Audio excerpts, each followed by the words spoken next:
নমস্কার। আজকে বিশেষ একটা টপিক নিয়ে আসছি, সেটা যে বিষয়ে আলোচনা করব পুরো ভিডিওটাকে আপনারা দেখবেন, স্কিপ করবেন না। অনেক কিছু কিন্তু আপনারা জানতে পারবেন না যদি স্কিপ করুন। তাই আজকের টপিক হচ্ছে কোন কোন গ্রহের অধিপতি দেবতা এবং যন্ত্রম এবং তার বীজ মন্ত্র। তাহলে আজকে দেখা যাচ্ছে যে আমরা চিন্তা ভাবনা করবো 12টা রাশির মধ্যে গ্রহ যে জায়গাটায় রয়েছে তাদের সেই জায়গাগুলো আমরা দেখব, তার অধিপতি দেবতা কে। তাহলে রবির অধিপতি দেবতা আজকে আমরা আলোচনা করব সিংহ রাশির অধিপতি গ্রহ রবি। আর রবির অধিপতি দেবতা, রবির যে দেবী তা হচ্ছে মাতঙ্গী। এই মাতঙ্গী আর কি আছে, অধিপতি দেবতা কি আছে শিব, আর প্রত্যাদি দেবতা হচ্ছে বর্ণী। তাহলে আমরা আজকে জানলাম যে রবি গ্রহের সিংহ রাশির অধিপতি রবি, আর রবির দেবী হচ্ছে মাতঙ্গী, আর অধিদেবতা হচ্ছে শিব, আর প্রত্যাদি দেবতা হচ্ছে বর্ণী।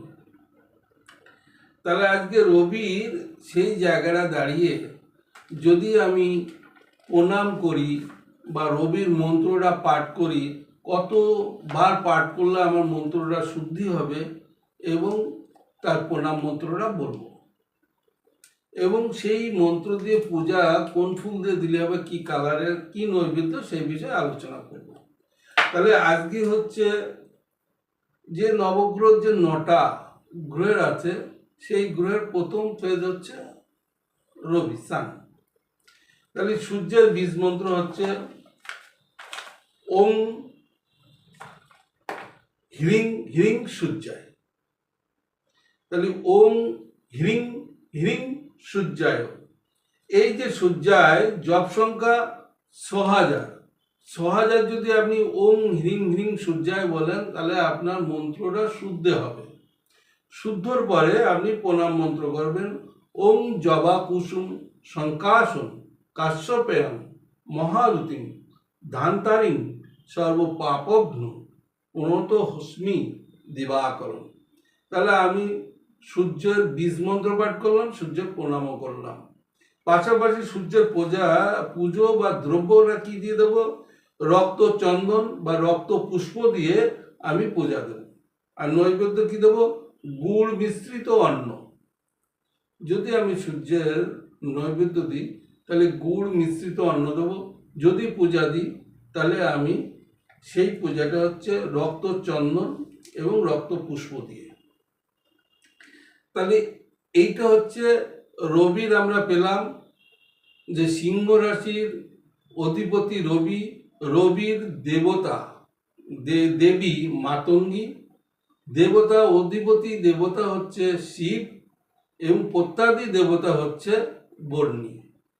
এবং রবির বীজমন্ত্র বললাম ওম হ্রিং হ্রিং সূর্যায়। তাহলে এইটা যদি আমরা 6000 বার যদি একটু পবিত্র মনে সূর্যের দিকে মন দিয়ে তার অন্তরে ডেকে যদি আমি 6000 বার করি, তাহলে আমার মন্ত্র শুদ্ধি হবে। প্রণাম হচ্ছে ওম জবা কুসুম শঙ্কাসন কাশ্যপেয়ং মহান্দুতিম ধুতিম ধান্তারিং সর্ব পাপগ্ন প্রণতস্মি দিবাকরণ। তাহলে আমি যখন সূর্যকে প্রণাম করলাম, তাহলে সূর্যর পুজো যখন দেব এবং নৈবেদ্য দেবো, কি দিয়ে দেবো, সূর্যকে রক্ত চন্দন দিয়ে এবং লাল ফুল অর্থাৎ দেখা যাচ্ছে রক্ত পুষ্প দিয়ে আমি পুজোটা দেব। আর যদি আমি নৈবেদ্য বা অন্ন দিই তাহলে গুড় মিশ্রিত অন্ন দেব।